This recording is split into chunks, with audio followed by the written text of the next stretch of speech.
माँ की रुला देने वाली कहानी। हेलो माँ, मैं राजू बोल रहा हूँ। कैसी हो माँ? मैं ठीक हूँ बेटा। ये बताओ तुम और बहू दोनों कैसे हो? हम दोनों ठीक है माँ। माँ आपकी बहुत याद आती है। अच्छा सुनो माँ, मैं अगले महीने इंडिया आ रहा हूँ तुम्हें लेने। क्या? हाँ माँ, अब हम सब साथ ही रहेंगे। नीतू कह रही थी माँ जी को अमेरिका ले आओ, वहाँ अकेली बहुत परेशान हो रही होंगी। हेलो, सुन रही हो माँ? हाँ हाँ बेटे, सुन रही हूँ। बूढ़ी आंखों से खुशी का अश्रुधारा बह निकली। बेटे और बहू का प्यार नस नस में दौड़ने लगा। जीवन के 70 साल गुजार चुकी सावित्री ने जल्दी से अपने पल्लू से आंसू पोंछे और बेटे से बात करने लगी। पूरे 2 साल बाद बेटा घर आ रहा था। बूढ़ी सावित्री ने मोहल्ले भर में दौड़ दौड़ कर ये खबर सबको सुना दी। सभी खुश थे कि चलो बुढ़ापा चैन से बेटे और बहू के साथ गुजर जाएगा। राजू अकेला ही आया था। उसने कहा, माँ हमें जल्दी ही वापस जाना है, इसलिए जो भी रुपया पैसा किसी से लेना है वो लेकर रख लो, और तब तक मैं किसी प्रॉपर्टी डीलर से मकान की बात करता हूँ। क्या मकान? हाँ माँ, अब ये मकान बेचना पड़ेगा, वरना कौन इसकी देखभाल करेगा? हम सब तो अब अमेरिका में ही रहेंगे। बूढ़ी आंखों ने मकान के कोने कोने को ऐसे निहारा जैसे किसी अबोध बच्चे को सहला रही हो। आनन फानन और औने पौने दाम में राजू ने मकान को बेच दिया। सावित्री देवी ने वो जरूरी सामान समेटा जिससे उनको बहुत ज्यादा लगाव था।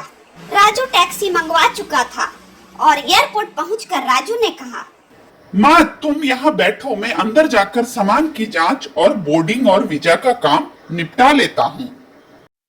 ठीक है बेटे। सावित्री देवी वहीं पास की बेंच पर बैठ गई। काफी समय बीत चुका था।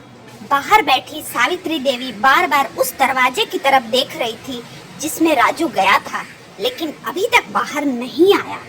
शायद अंदर बहुत भीड़ होगी, सोचकर बूढ़ी आंखें फिर से टकटकी लगाए देखने लगती। अंधेरा हो चुका था। एयरपोर्ट के बाहर गहमा गहमी कम हो चुकी थी। माँ जी, किससे मिलना है? एक कर्मचारी ने वृद्धा से पूछा। मेरा बेटा अंदर गया था टिकट लेने, वो मुझे अमेरिका लेके जा रहा है। सावित्री देवी ने घबरा कर कहा, लेकिन अंदर तो कोई पैसेंजर नहीं है। अमेरिका जाने वाली फ्लाइट तो दोपहर में ही चली गई। क्या नाम था आपके बेटे का? कर्मचारी ने सवाल किया। राजू। सावित्री के चेहरे पे चिंता की लकीरें उभर आई। कर्मचारी अंदर गया और कुछ देर बाद बाहर आकर बोला, माँ जी, आपका बेटा राजू तो अमेरिका जाने वाली फ्लाइट से कब का जा चुका। क्या? वृद्धा की आंखों से आंसुओं का सैलाब फूट पड़ा। बूढ़ी माँ का रोम रोम कांप उठा। किसी तरह वापस घर पहुंची जो अब बिक चुका था। रात में घर के बाहर चबूतरे पर ही सो गई। सुबह हुई तो दयालु मकान मालिक ने एक कमरा रहने को दे दिया। पति की पेंशन से घर का किराया और खाने का काम चलने लगा। समय गुजरने लगा। एक दिन मकान मालिक ने वृद्धा से पूछा, माँ जी, क्यों नहीं आप अपने किसी रिश्तेदार के यहाँ चली जाएं? अब आपकी उम्र भी बहुत हो गई, अकेली कब तक रह पाएंगी? हाँ चली तो जाऊं, लेकिन कल को मेरा बेटा आया तो यहाँ फिर कौन उसका ख्याल रखेगा? ये सुनकर हम सभी की आंखों में आंसू आ गए। दोस्तों, माँ बाप का दिल कभी मत दुखाना, माँ तो माँ होती है।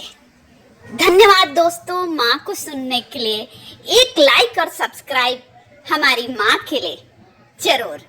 और आपके पास कोई कहानी हो तो दिए गए ईमेल पर आप संपर्क करें।